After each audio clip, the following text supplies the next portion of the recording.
Voilà, et on va revenir sur le nouvel homme fort du Burkina Faso, donc Paul-Henri Sandaogo Damiba. Est-ce qu'on peut parler de nouvelle génération de putschistes, de militaires au pouvoir? Oui, parce qu'il faut remarquer que dans la série de putsch en cours en Afrique, au Sahel notamment, ils ont à peu près le même profil, les mêmes similitudes. Donc des colonels et des lieutenants-colonels, c'est le temps des colonels, hein. Pas de généraux dans ces putschs, donc ce qui veut dire beaucoup de choses, hein. C'est-à-dire, quand vous regardez aussi bien Goïta au Mali, le colonel Goïta, le colonel Doumbia, et aujourd'hui le lieutenant-colonel Damiba, ce sont des opérationnels. Donc c'est eux qui, en grande partie, payent les défaillances politiques. Ils les payent au prix énorme de leurs hommes et des sacrifices. Deuxième chose, c'est certes des colonels, hein, des lieutenants très jeunes, mais souvent très bien formés, formés à l'étranger, mais en rupture avec la première génération de putschistes qui était assez cornaquée par la France. Quand vous écoutez le discours d'un colonel Gaïta ou d'un colonel Doumbia, il y a une forme de désir de souveraineté très fort. Comparé à ceux des années Comparé à 90, ceux des par années exemple. 90 où les putschs étaient très proches des services français, etc. On a connu toute cette tragique histoire de la France-Afrique où les putschs se faisaient avec des accointances de Paris. L'exemple typique, c'est Idriss Déby au Tchad. Le Tchad. Typique on le sait maintenant, il y a eu des accointances, des services pour faire son coup d'État au retour de l'école de guerre. Donc je pense que ça veut dire quelque chose, hein, c'est une ligne de fond et c'est une vraie rupture par rapport à la génération de putsch qu'on a vu des années 80-90. Le Tchad, Ousmane Diaye en parlait, c'est que c'est Masra. Vous aussi, vous connaissez cette nouvelle génération de putschistes avec Mahamat Idriss Déby. Comparaison n'est pas raison, mais qu'est-ce que ça vous évoque quand même cette situation au Burkina Faso?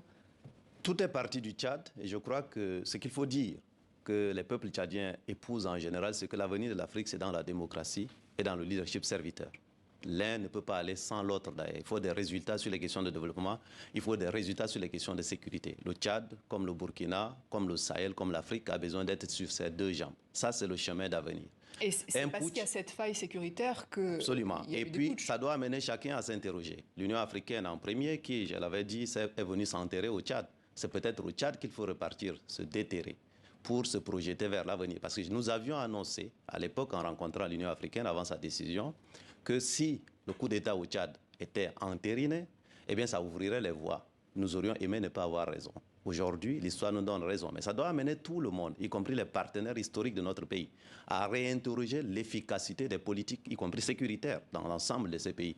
L'ironie de l'histoire, c'est que c'est les pays du G5 Sahel, en majorité, qui sont aujourd'hui dirigés par des militaires. Et donc, une situation de cette nature ne peut réconforter personne. Et je crois que le moment est venu pour les Africains, mais aussi pour les partenaires de l'Afrique, de monter sur les trains portés par les peuples. Je veux faire confiance à ces peuples-là. Et nous sommes cette génération aussi qui veut, en tout cas, travailler avec ces peuples-là à dessiner un avenir sur ces deux jambes où la question sécuritaire est traitée au même niveau que la question de Et de développement. revoir du coup ce redéploiement militaire, le G5 Sahel par exemple? Absolument. Il faut être capable de dépoussiérer certaines choses, de réinterroger certaines efficacités et puis de se projeter vers l'avenir. Ce n'est pas une honte et on ne doit pas avoir peur.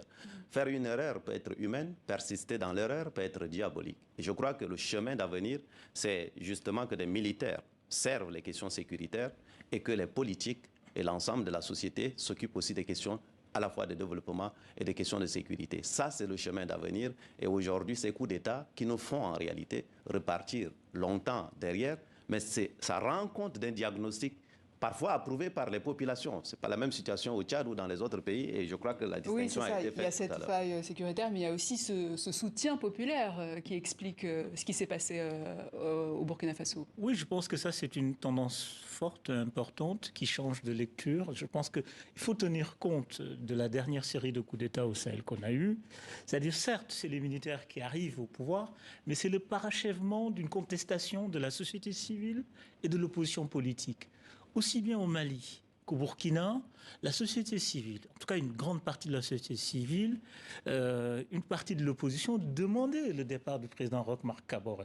Donc il me semble que c'est peut-être pas une bonne réponse, mais la prise de pouvoir des militaires, c'est une forme de réponse à l'exaspération de la population. C'est-à-dire en l'absence de solutions politiques possibles par les urnes, de solutions politiques possibles dans le cadre du jeu démocratique, qu'est-ce qui reste, que surgit?